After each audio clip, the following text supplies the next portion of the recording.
Olá, irmãos, a graça e a paz do Senhor Jesus seja sobre todos nós. Que bom é estarmos aqui compartilhando um pouco mais da palavra do nosso Deus e daquilo que Ele tem para as nossas vidas. Tenho certeza que Ele tem algo muito especial reservado para a gente.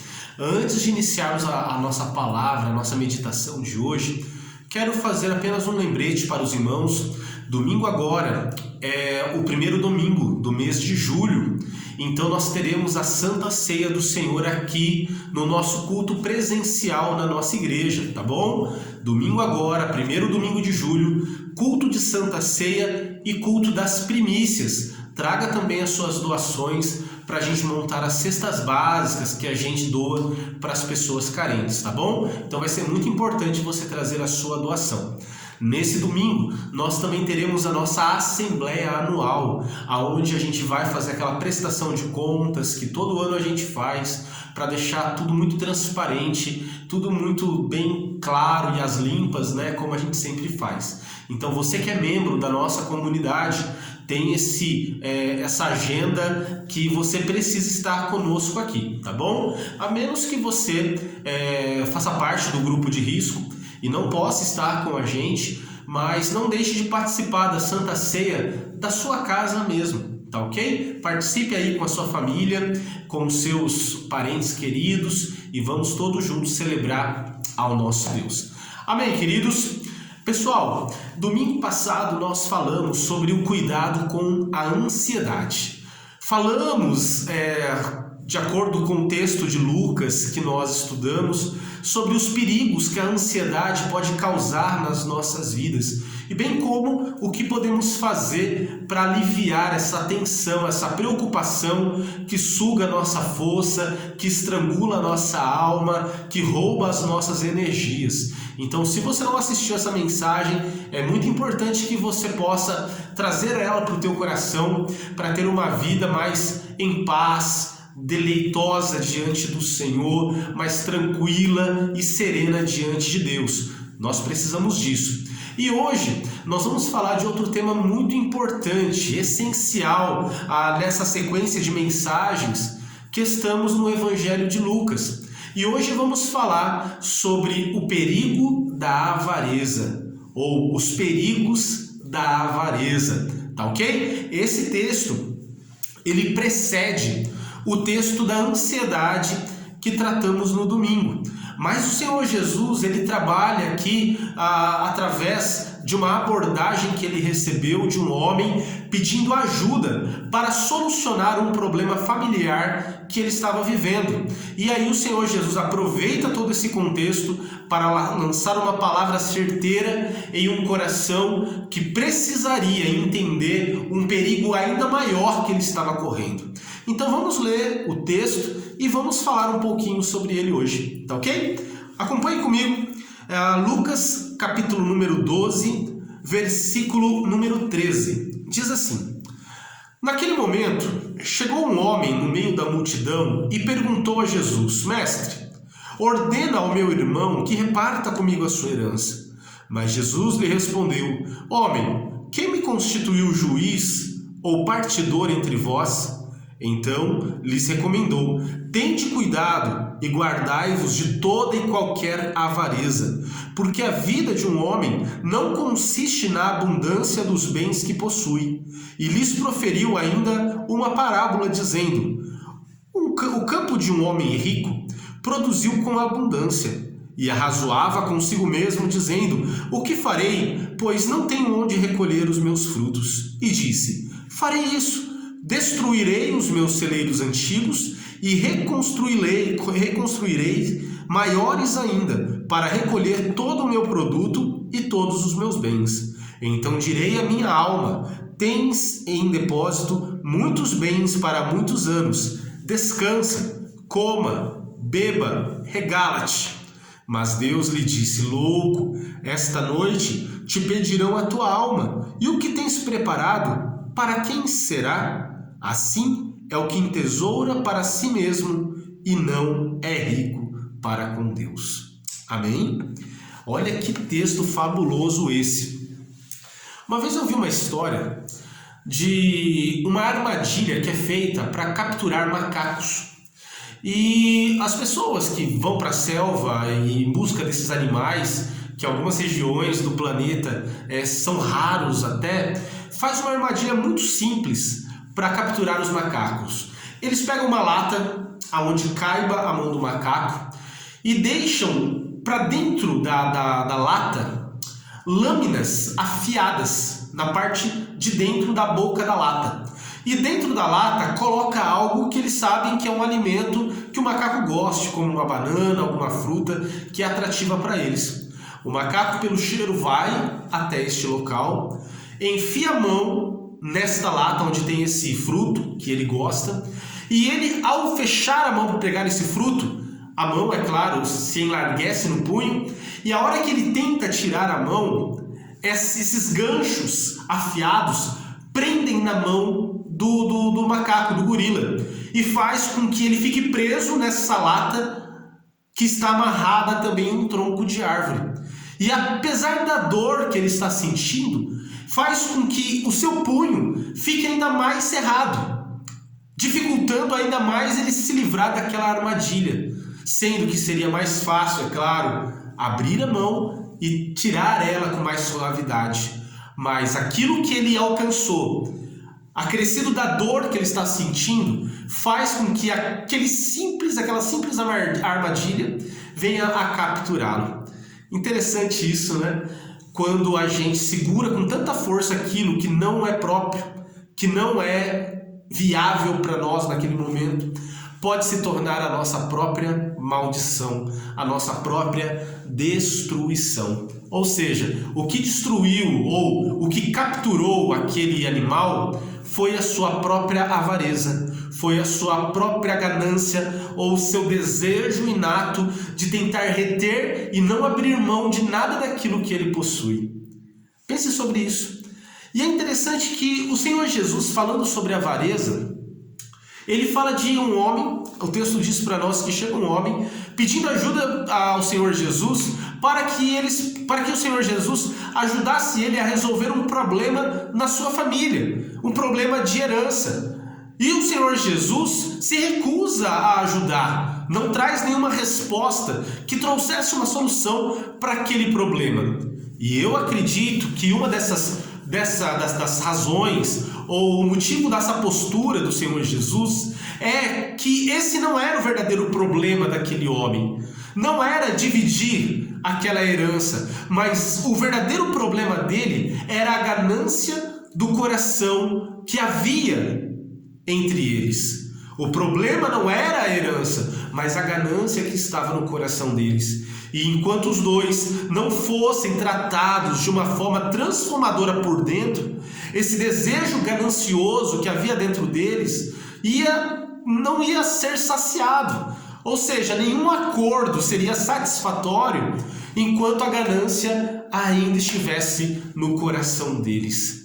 E a gente vê como essa é uma verdade, onde famílias, irmãos, pessoas que são consanguíneas entram em brigas terríveis por causa de uma herança que recebem ou por causa de algo que deveria ser bom e útil, mas acaba se tornando o grande problema.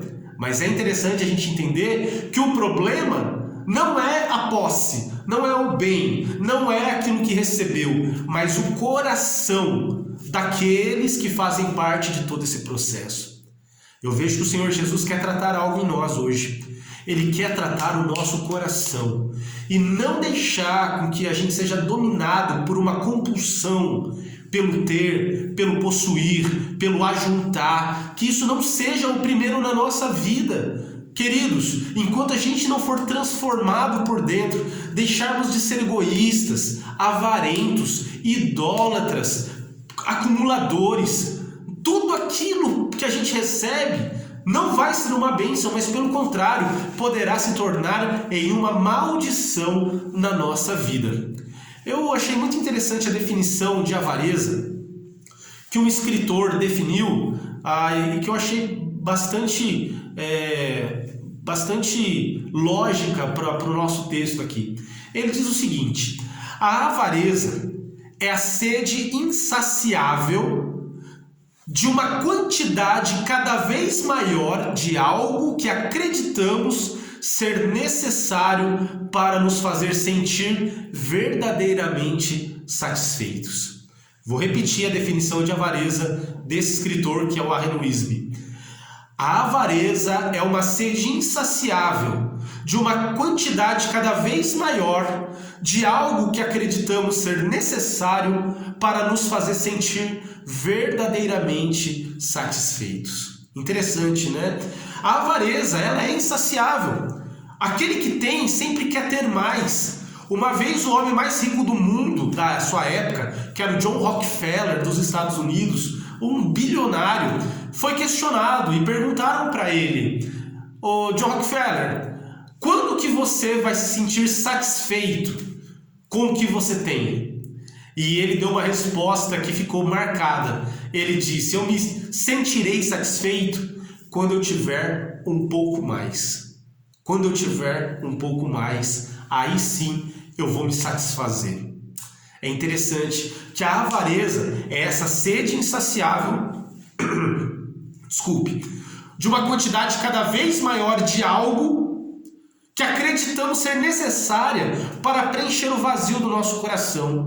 Isso pode ser o dinheiro, pode ser coisas que o dinheiro pode nos trazer, pode ser o poder ou prazeres dessa vida. Mas é alguma coisa que a gente transfere para ela um valor, que aquilo vai nos preencher, que aquilo vai nos satisfazer, e buscamos a cada dia mais ter este algo na nossa vida. E para ilustrar isso, Jesus usa uma parábola para revelar os perigos que se escondem por trás de um coração avarento. Jesus usa essa parábola para ilustrar os perigos que se escondem por trás desse coração avarento. E ele conta a história de um homem, de um fazendeiro, que teve uma super safra, produção a todo vapor, a tal ponto dos seus celeiros ficarem completamente cheios e já não ter mais aonde colocar o fruto do seu trabalho. Olha só, coisa maravilhosa, bênção de Deus. Produziu e frutificou a 100 por 1, coisa ótima.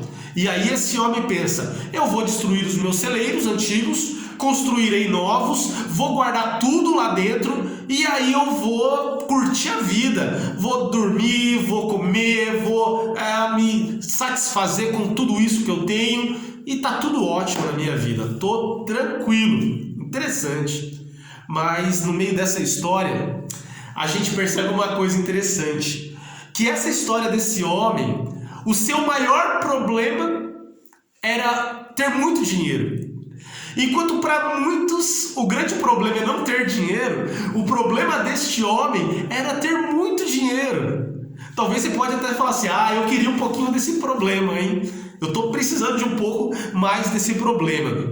Mas imagina, o que você faria se você herdasse uma grande herança? Um tio, uma tia que talvez você nem conhecesse, chegasse para você e falar: a partir de hoje tudo é teu. Ou senão você só recebe um comunicado falando: você acaba de herdar uma fortuna. Que coisa, hein? Ou glórias.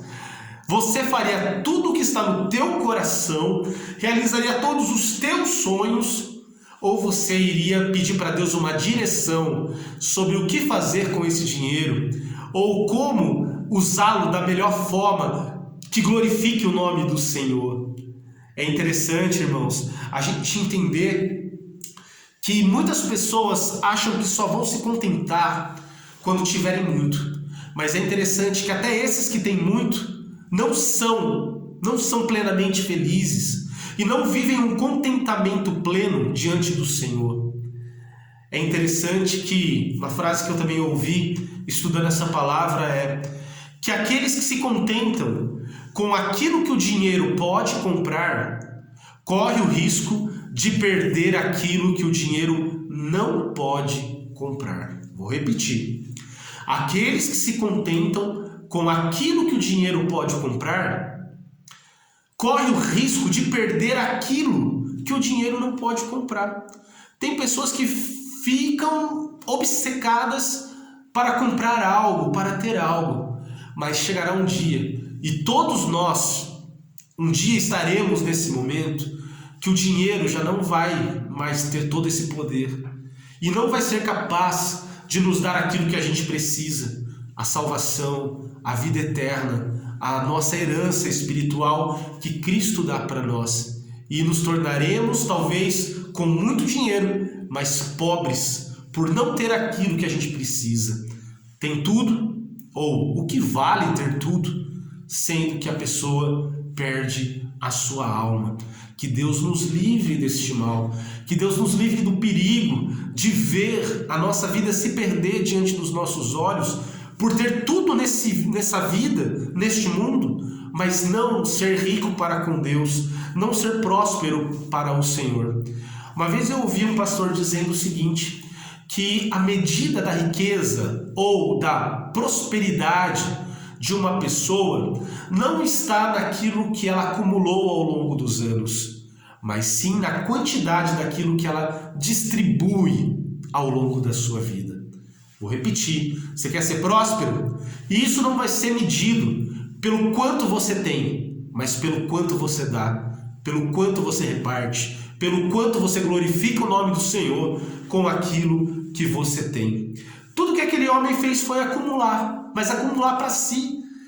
O texto fala para nós que tudo que ele fez era para si. O texto usa 11 pronomes possessivos. 11 pronomes possessivos. Este homem dessa história só fala meu, os meus frutos, meus celeiros, a minha produção, as minhas terras. Ou seja, tudo é meu, é para mim. O objetivo sou eu. E nós vemos que o Senhor Jesus não tem outra opção a não ser chamá-lo de louco. Esta noite pedirão a sua alma. E aí, o que você tem a apresentar com tudo isso? Jesus deixou muito claro para nós, irmãos, que o sucesso de uma vida não se encontra no acúmulo de bens, mas nos tesouros que acumulamos diante de Deus. E aí eu pergunto para mim e para você, para a gente refletir, será que a gente é rico aos olhos dos homens ou somos ricos aos olhos de Deus? Porque não são todos que são prósperos nessa vida que também são prósperos diante de Deus. É claro que Deus abençoa muitas pessoas e essas pessoas honram a Deus com aquilo que têm, mas não são todos que têm essa sabedoria ou este coração. Que você seja próspero em tudo aquilo que o Senhor te dá, pelos bens que Ele te deu, que Ele concedeu a você como empréstimo, para que você honre a Ele com isso que Ele confiou nas suas mãos. Nós somos chamados para sermos ricos para com Deus. Isso significa reconhecermos com gratidão que tudo que a gente tem veio dele e usarmos tudo isso que Ele nos deu para compartilhar com os outros e para a glória do nome dele. Que o Senhor nos torne ricos, prósperos nessa vida e também na próxima. O Senhor Jesus encerra esse texto dizendo: mas Deus lhe disse, louco, esta noite pedirão a sua alma, e o que tens preparados, para quem será? Assim é o que entesoura para si mesmo, e não é rico para com Deus. Que você seja rico, próspero, abençoado, não aos olhos dessa sociedade, mas aos olhos de Deus. Porque talvez não tenhamos nada nessa vida, mas tenhamos tudo para com Deus. Talvez Deus está te abençoando com um bom emprego, com bens, com saúde, com uma família abençoada, com filhos, com um lindo casamento, mas que tudo que você possui, que tudo que Ele concedeu a você tenha um objetivo: compartilhar e glorificar o nome do Senhor. Que Deus te abençoe, que Deus nos abençoe e que Ele guarde o nosso coração dessa avareza, desse mal terrível que tem capturado tantas pessoas ao longo do tempo. Que Deus nos abençoe e que a gente possa ganhar realmente a aprovação que vem de Deus. Amém? Vamos orar, vamos colocar a nossa vida diante do Senhor. Pai, muito obrigado. Pedimos e agradecemos ao Senhor por tudo que o Senhor tem feito por nós. Nós temos muito mais do que merecemos e nós agradecemos pela sua bênção, pela sua prosperidade e pela sua graça sobre a nossa vida. Continua conosco e nos abençoe, nos fortaleça, nos dando um coração quebrantado, um coração humilde, um coração generoso, solidário, compartilhador, um coração que realmente agrada a Ti. E certamente o Senhor nos abençoará ainda mais. Assim, ó Pai, livra-nos deste mal, livra-nos da idolatria ao dinheiro, às posses, aos bens, e que em tudo seja o Senhor que reina e controla a nossa vida. Ao Senhor seja toda a honra e toda a glória, hoje e para sempre. Amém e amém. Amém, queridos. Que Deus te abençoe, uma ótima noite, uma ótima semana para você e nos vemos no final de semana aqui na casa do Senhor, tá bom? Um grande abraço, Deus abençoe, fiquem na paz do Senhor.